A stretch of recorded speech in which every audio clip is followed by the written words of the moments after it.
We are starting our current session. It's a great honor and pleasure to speak with Laine. Actually, Andrew was my first class in the United States. In 1986, we attended a conference. I was a graduate student, and actually we were on the bus. That's right. And he was the first American to share his bagel with me. And years passed, and we were always in touch. And I was really impressed with first I had not personality, and second also his contribution to the field of medicine. In fact, Andrew is the first person not that mentioned now data-based for that. I think he thought that this is not very important contribution. He even failed to file a patent for the other people make millions on the website. But he still as a job for the business was the same type of working, and he really helped Vermont, the one of the Canadian in our field. Until finally when he was in following. He and I researched around unknown number of diseases and traveled together and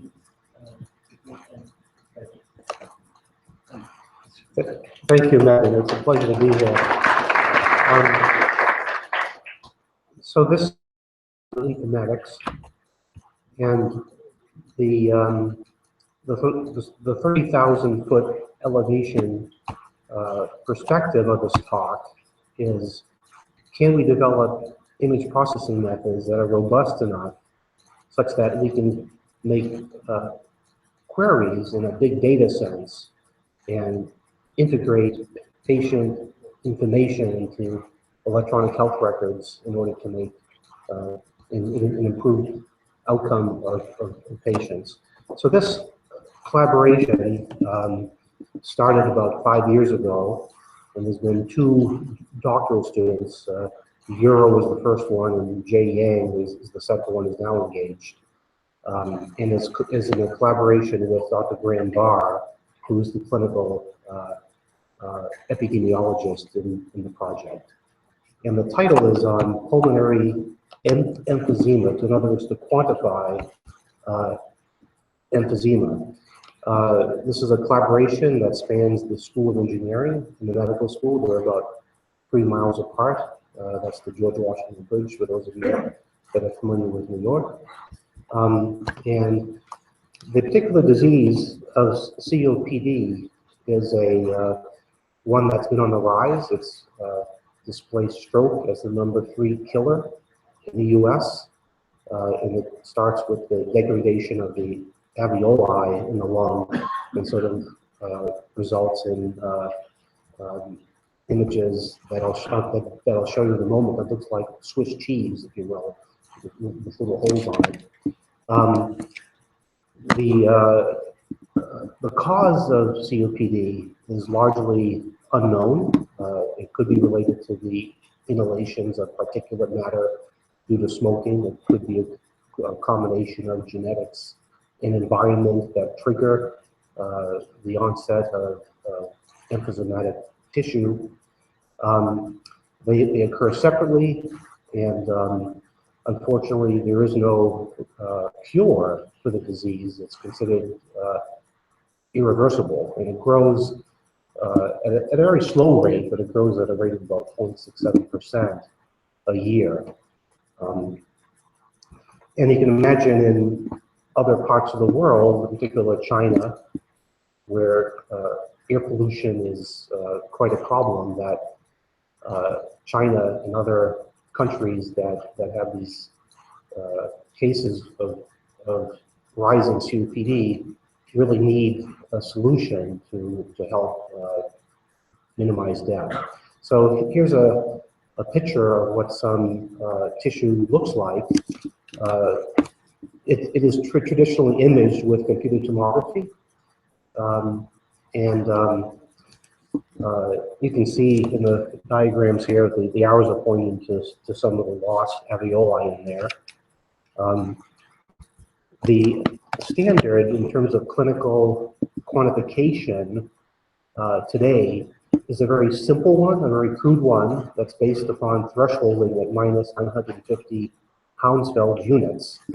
And this is not made possible, the direct comparison of data across scanner institutes, and thereby limited the way this type of data can be shared, can be data mined for sort of big data integration.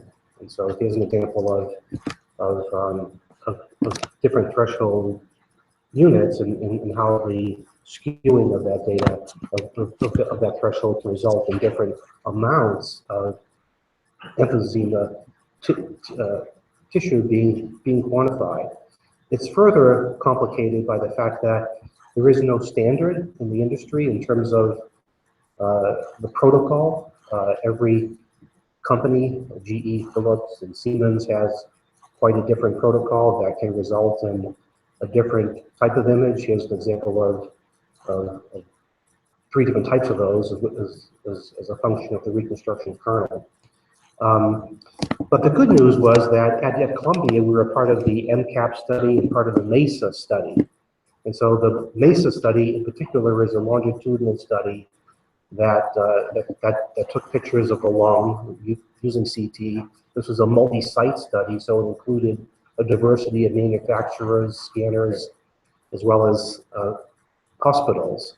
And so we had available to our use 3 particular types of data set, the MCAP, the MESA, and a cohort of MESA, which is called MESA COPD, which had about full lung scans for about 300 patients that had about known problems of diagnosis of COPD.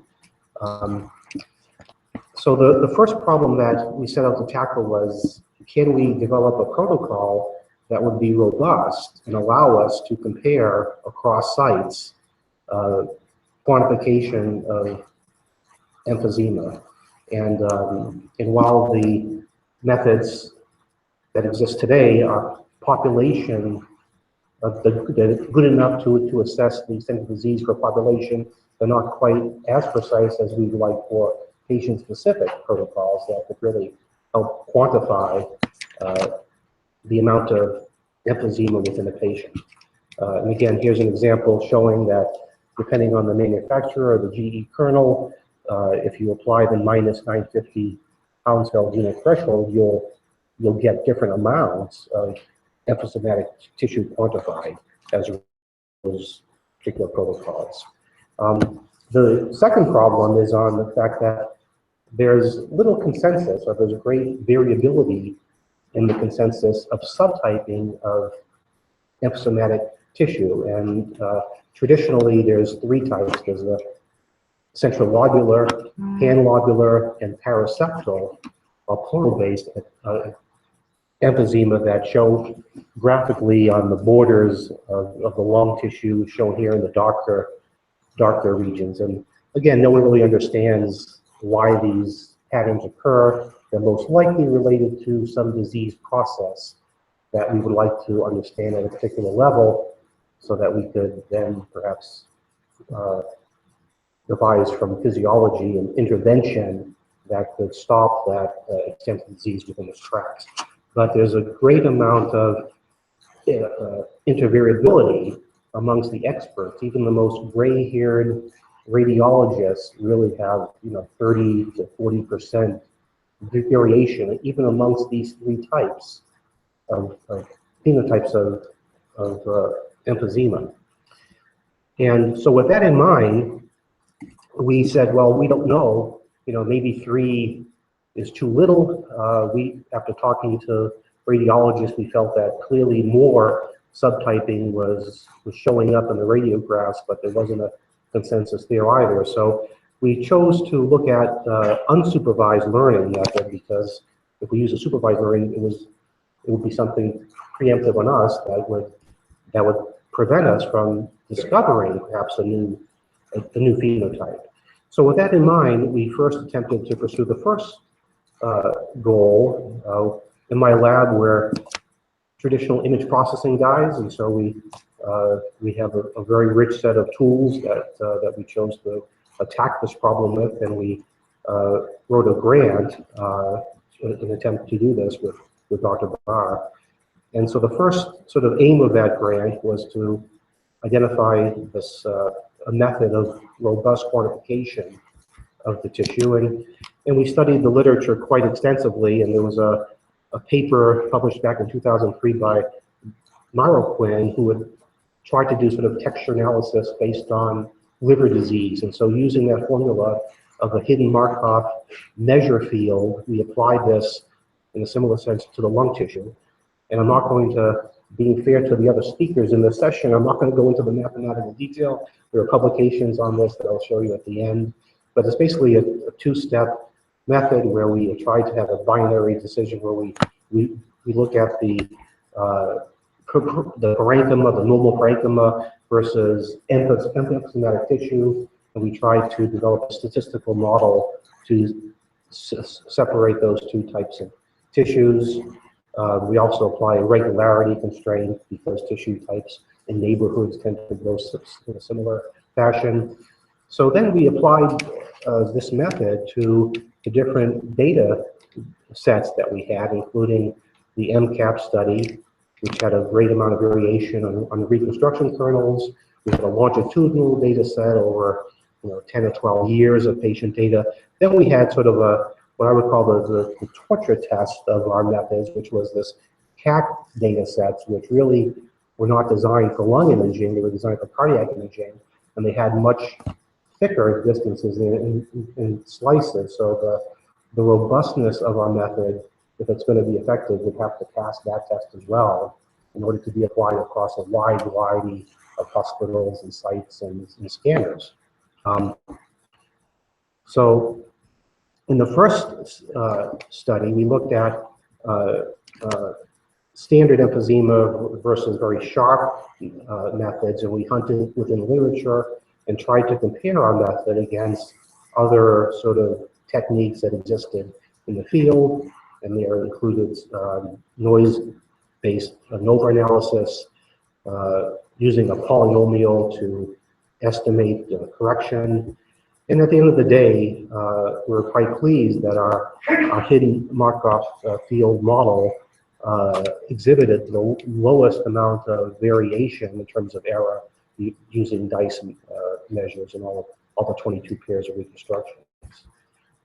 On the longitudinal data, now this data included patients, about 3,000 patients that had been acquired from 2004 to 2009 with a Siemens scanner. Then we had the MESA COPD, which was done on a GE scanner over a shorter period of time. But again, you can see this is the same patient scanned on different protocols of the machine.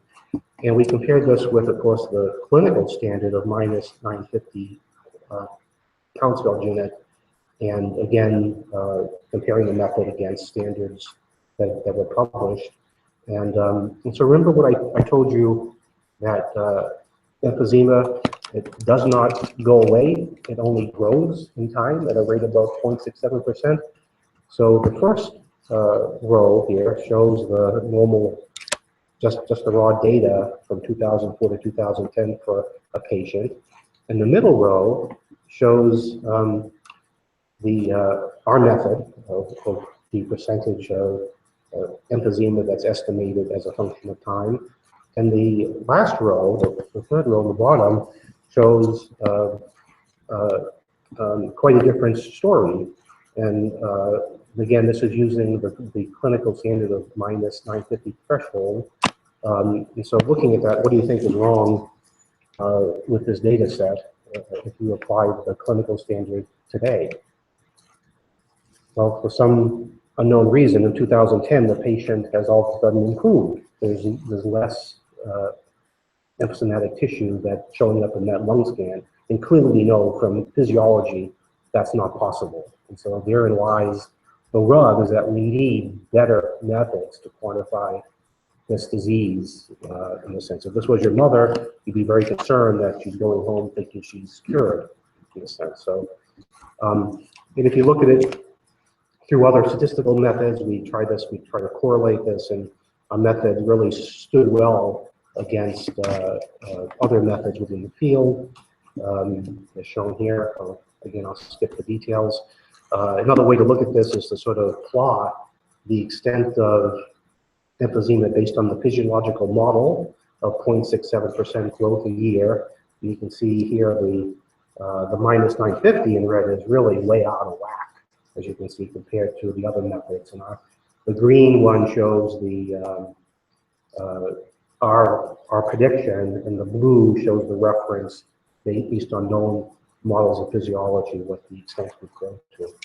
And so finally, as mentioned, these CAC images, I can show you on the bottom right-hand side, you can see we really missed the top part of the lung and kind of the bottom lobes of the lung in that sense. But still, we wanted to, let no data be wasted.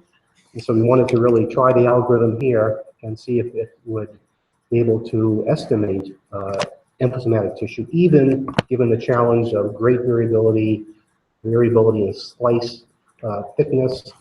And just to summarize, that's not showing up, but that middle table should have had a listing of the diversity of scanners. They included different models of GE, different models of Siemens, different models of Philips scanners, all with different protocols that were particular to that one site or hospital.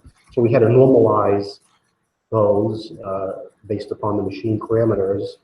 And at the end of the day, we were quite pleased that our method was incredibly reproducible in this method. Again, I apologize, the data is not showing up in this computer, which is why I should probably choose my own computer, but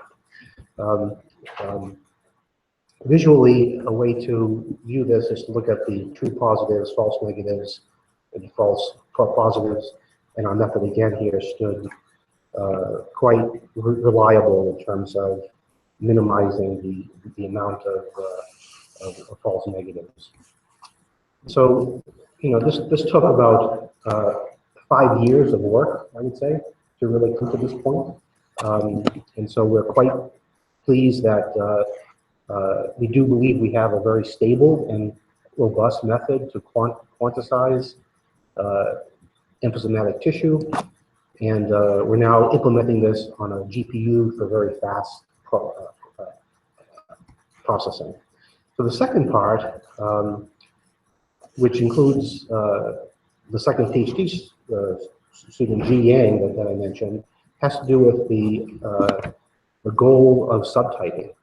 And in this case, again, I'll skip over some of the details, but the idea was to look at texture, a 3D volumetric texture of lung tissue, and see if we could discover, in a consistent manner, new subtypes that had meaning physiologically.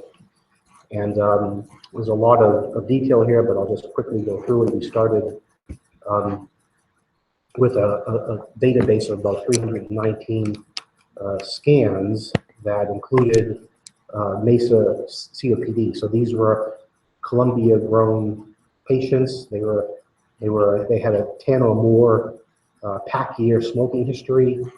About half of them were diagnosed with some extent of COPD as well. We also had a lot of physiological data on these patients, and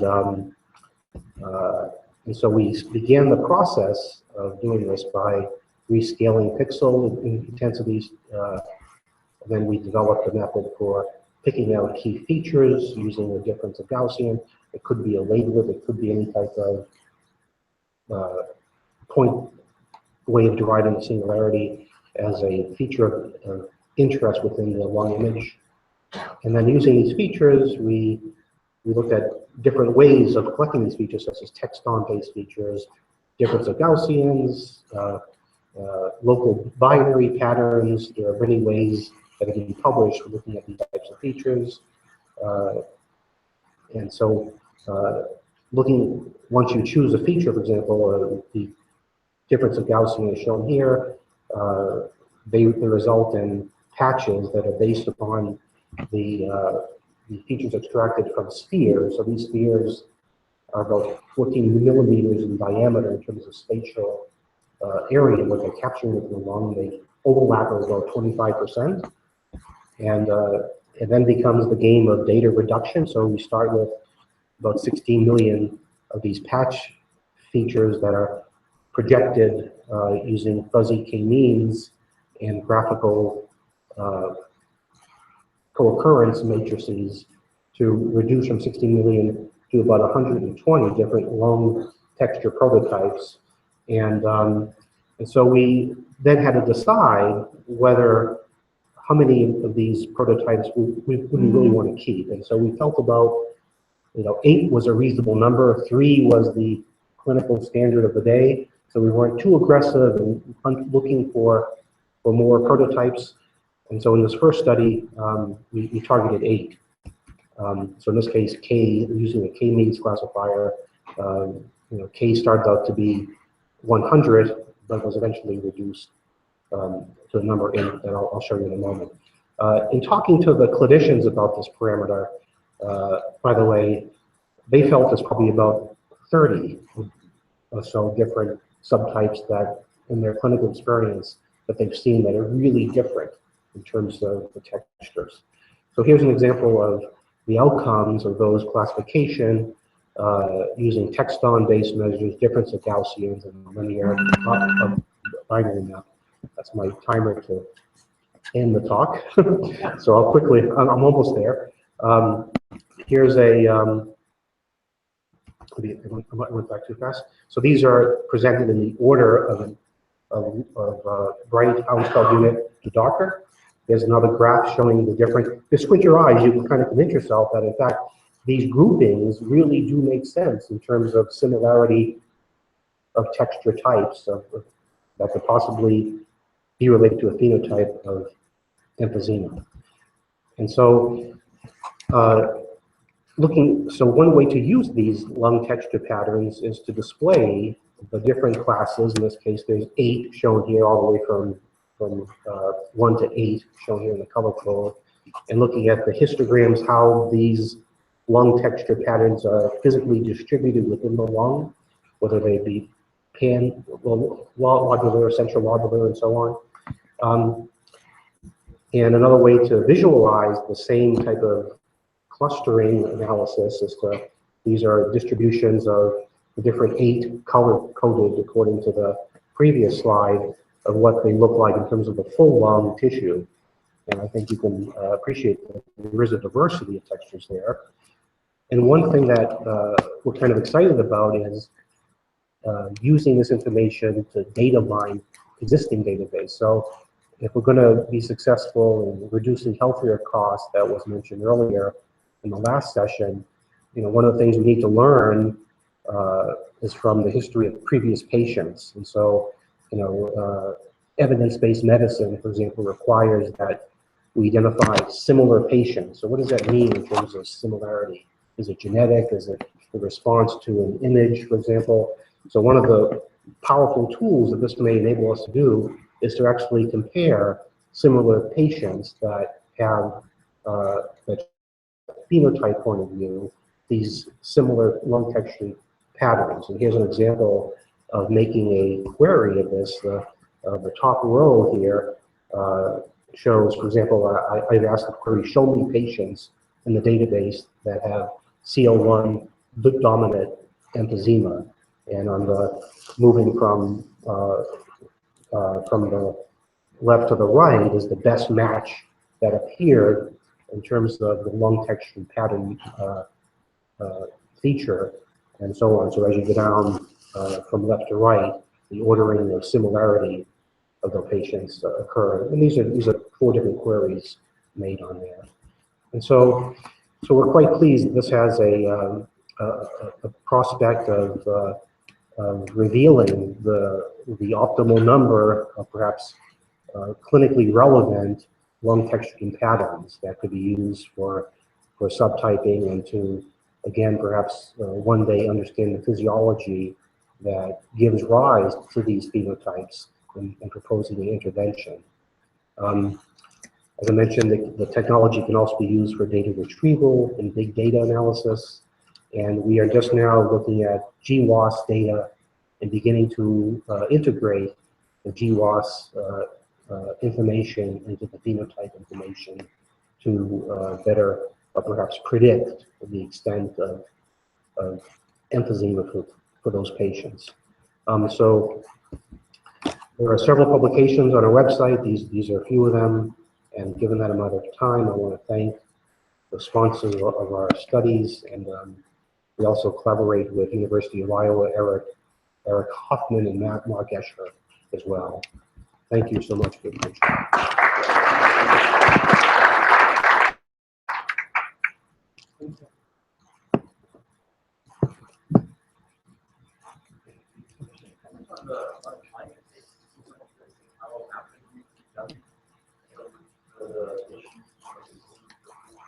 Yeah, so the lung textured patterns are, of course, the most compute intensive because those involve taking like an ice cream scoop of the lung tissue and extracting the features. On our server, one patient could take an afternoon to process, but we've implemented now this on we went out and spent several $1,000s on the fastest GPU we could get, and so now it's down to I believe about a half an hour or so, which is probably clinically relevant in that sense. So we feel GPU is only going to get faster. So we're not quite real time, but I think certainly in the next few years we could be real time. And that's all the slices. That's all the CT slices for both lungs, basically. So it can be done quite fast. Yeah. Thank you so much, Andrew. My pleasure. Our next distinguished speaker, Professor Lee, from University of actually, he's a mathematician. He's biology. He's currently founding associate director of